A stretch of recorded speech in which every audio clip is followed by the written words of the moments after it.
apabila ada kapal Cina, kapal tentera Cina yang menceroboh kedaulatan Indonesia, kedaulatan perairan Indonesia, Presiden Indonesia dengan tegas menghantar tentera laut Indonesia dan juga nelayan-nelayan Indonesia turut bersama untuk mengusir kapal tentera laut Cina tersebut. Nisa juga kagum. Bagi Nisa, video ni memberikan kita ilmu pengetahuan tentang Indonesia. Khairul Onggon. Jangan lupa subscribe Khairul Onggon. Ya, betul. Okay, terima kasih. Hello guys, Assalamualaikum dan salam sejahtera. Terima kasih dan selamat datang ke channel Khairul Onggon. Nisa doakan semoga kalian semua diberikan kesehatan yang baik, dimurahkan rezeki dan dipermudahkan segala urusan, terutama sekali pada bulan puasa nih. Bersabar ya guys. Kali ini guys, kita akan teruskan lagi video reaction kita. Dan pada hari ini, video reaction kita berjudul 5 perkara yang saya kagum dengan Indonesia. Orang Malaysia kagum dengan Indonesia, daripada channel Seri Cendekiawan. Jangan lupa berikan dukungan kalian kepada channel Seri Cendekiawan dengan menekan tombol subscribe, like, komen dan juga share. Seperti apakah videonya dan apa yang menarik tentang video pada hari ini? Mari kita mulakan reaction kita dengan kiraan 1, 2, 3. Hai, Assalamualaikum. Hai, Ini saya nak Waalaikumsalam. membicarakan mengenai 5 kekaguman saya kepada negara Indonesia. Tetapi sebelum tu, jangan lupa subscribe channel saya, like dan juga share.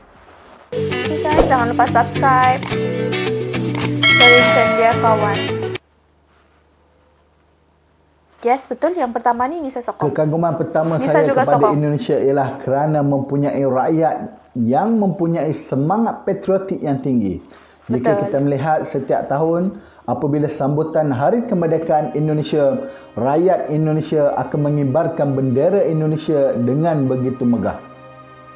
Betul, Bahkan sambutan Hari Kemerdekaan Negara Indonesia telah diadakan dengan begitu meriah, di mana bukan sahaja sambutan di peringkat pusat, peringkat wilayah, peringkat daerah, bahkan di peringkat kampung sendiri pun mempunyai sambutan di desa-desa kecil pun mempunyai Bahkan semangat NGO Indonesia patriotik yang begitu sangat bangga tinggi. mengadakan sambutan kemerdekaan Indonesia, bahkan mengadakan upacara menaikkan bendera Indonesia walhal di pedalaman sekalipun. Ini sesuatu yang kita perlu contohi. Kemudian yang kedua, kita boleh tengok rakyat Indonesia begitu bangga dengan Pancasila. Bahkan jika ada rakyat Indonesia yang bekerja di luar negara, di Malaysia contohnya, ada yang bekerja 5 tahun, 8 tahun, 10 tahun, bahkan lebih daripada 10 tahun, insya-Allah pekerja Indonesia tersebut pasti boleh mengingati lagi apa itu Pancasila.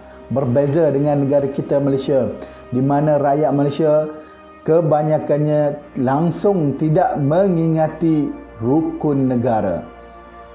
Bahkan lebih malang, sebahagian kecil rakyat Malaysia sendiri tidak menguasai bahasa kebangsaan, sehinggakan di mahkamah mereka memerlukan penterjemah untuk menterjemahkan sendiri bahasa Melayu ke dalam bahasa ibunda mereka kerana mereka tidak faham langsung bahasa kebangsaan.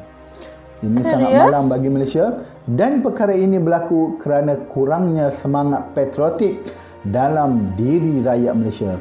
Dan kalau kita tengok di Indonesia, bangsa-bangsa lain, orang Cina, orang India dan sebagainya, sekarang ini mereka mempraktikkan bahasa Indonesia dalam kehidupan mereka walhal bercakap bahkan bercakap sesama ahli keluarga mereka. Ini perkara yang kita perlu tiru. Betul. Dua pemimpin tegas. Okey, seterusnya kekaguman saya yang kedua ialah kerana Indonesia mempunyai pemimpin yang sangat tegas. Ya, yang saya maksudkan ialah Presiden Indonesia sekarang, iaitu Joko Widodo ataupun dikenali sebagai Jokowi. Jika kita tanya rakyat Malaysia, siapakah Presiden Indonesia yang paling mereka kenal? Saya yakin pertama ialah Soekarno, yang kedua adalah Jokowi. Ini kerana Jokowi merupakan pemimpin Indonesia yang sangat sangat tegas. Kita boleh lihat pertama ialah Sangat tegas isu dan kapal yang berjiwa menceroboh perairan negara Indonesia. Ada kapal Malaysia, ada kapal Vietnam, ada kapal pelbagai negara yang menceroboh perairan Indonesia untuk menangkap ikan. Apa yang Indonesia buat? Mereka tangkap dan mereka bom kapal-kapal tersebut. Ini sebenarnya menakutkan penceroboh-penceroboh daripada menceroboh perairan Indonesia. Yang kedua, kita melihat apabila ada kapal Cina, kapal tentera Cina yang menceroboh kedaulatan Indonesia, kedaulatan perairan Indonesia, Presiden Indonesia dengan tegas menghantar tentera laut Indonesia dan juga nelayan-nelayan Indonesia turut bersama untuk mengusir kapal tentera laut Cina tersebut. Nelayan Indonesia dan tentera Indonesia. Wow. Di Malaysia pada waktu itu, Menteri kita hanya mengatakan elephant fight elephant, the grass will suffer. Ini sangat memalukan Malaysia. Kerana kita tiada semangat untuk melawan, semangat yang tegas untuk mempertahankan hak kita. Syabas Indonesia. Syabas Indonesia. Kekaguman yang ketiga saya kepada Indonesia ialah sikap rakyat Indonesia yang suka bekerja. Betul. Kalau kita tengok rakyat Indonesia ramai imigran ataupun pendatang ataupun pekerja yang datang bekerja di Malaysia. Namun mereka sanggup kebanyakan tinggalkan anak mereka yang kecil untuk adalah bekerja malas. mencari Contoh rezeki. yang jelas ialah Bangladesh. Ramai rakyat Bangladesh datang bekerja ke Malaysia, namun mereka ini selalu mendapatkan MC ataupun dalam erti kata lain cuba untuk ponteng kerja. Namun berbeza dengan orang Indonesia, mereka sangat rajin bekerja dan kebanyakan pekerja-pekerja Indonesia tersebut ada yang sudah menjadi tuan ataupun toke dekat negara kita. Betul. Okey, ini disebabkan usaha mereka. Kebanyakan orang Indonesia apabila mereka mempunyai modal, mereka akan menyewa tanah dan menanam tanah tersebut dengan pisang, kelapa dan sebagainya. Kemudian mereka akan mendapatkan hasil yang lebih banyak dan mereka akan terus menyewa tanah dan kemudian mereka menjadi toke di negara ini. Ini satu kelebihan rakyat Indonesia. Betul. Yang patut kita kagumi. Ramai ilmuwan. Kekaguman saya kepada Indonesia nombor 4 ialah banyaknya ilmuwan yang lahir di Indonesia. Kita kena akui memang kita Malaysia meninggalkan Indonesia jauh ke belakang dari segi pendidikan, terutamanya dalam bab prasarana dan juga kemudahan-kemudahan pendidikan yang ada di sekolah dan juga pusat pengajian tinggi di negara kita. Namun kita kena akui bahawa Indonesia banyak melahirkan ilmuwan dalam pelbagai bidang, antaranya muzik, sejarah, sastra, filologi dan juga sebagainya. Contoh yang jelas ialah Indonesia mempunyai seorang ilmuwan yang sangat hebat dalam bidang sejarah, iaitu Prof. Dr. Slamet Muljana, yang banyak mengkaji mengenai sejarah kerajaan Melayu, terutamanya kerajaan Kuntala, Suwarnabumi dan juga kerajaan Sriwijaya. Dan sehingga sekarang ini Prof.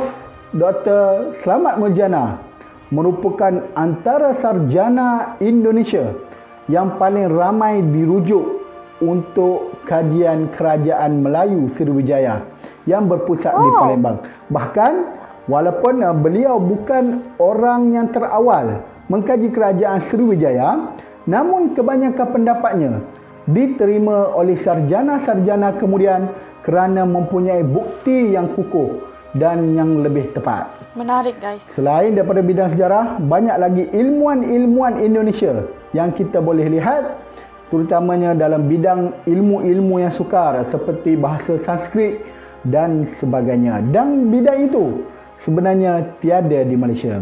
Kita kekurangan ilmuwan yang berbakat dan juga pakar dalam pelbagai bidang. Dalam bab ni saya kena akui kita ketinggalan dengan Indonesia, walaupun universiti kita sebenarnya lebih hebat daripada universiti di Indonesia. Kelima, pentingkan asal usul. Yang ini sangat-sangat betul juga dari saya sokong. Kelima saya kepada Indonesia dan juga yang terakhir iaitu orang Indonesia merupakan bangsa yang mementingkan asal-usul mereka.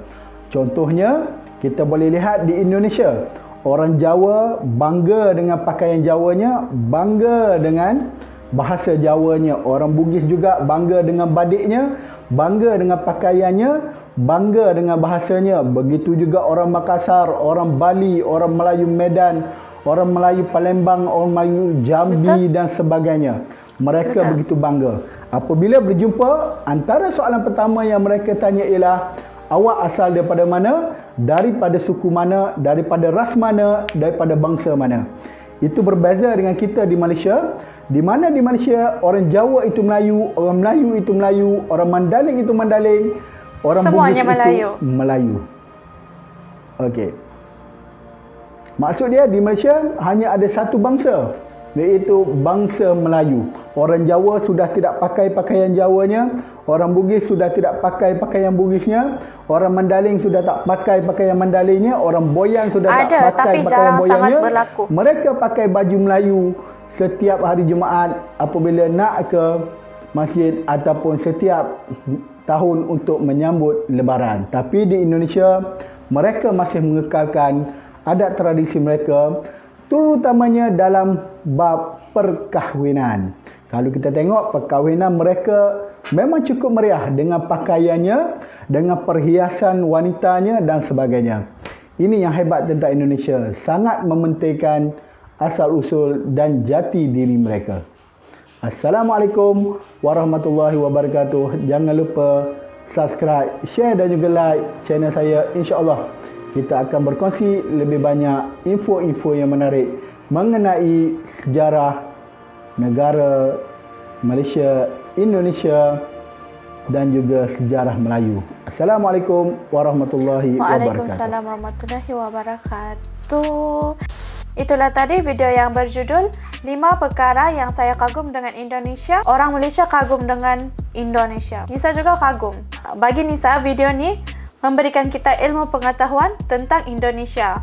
Dan yang terakhir sekali, pasal asal-usul lah, perkahwinan. Selalu dorang menggunakan baju tradisi dorang. Dekat Sabah masih lagi mengekalkan tradisi asal-usul.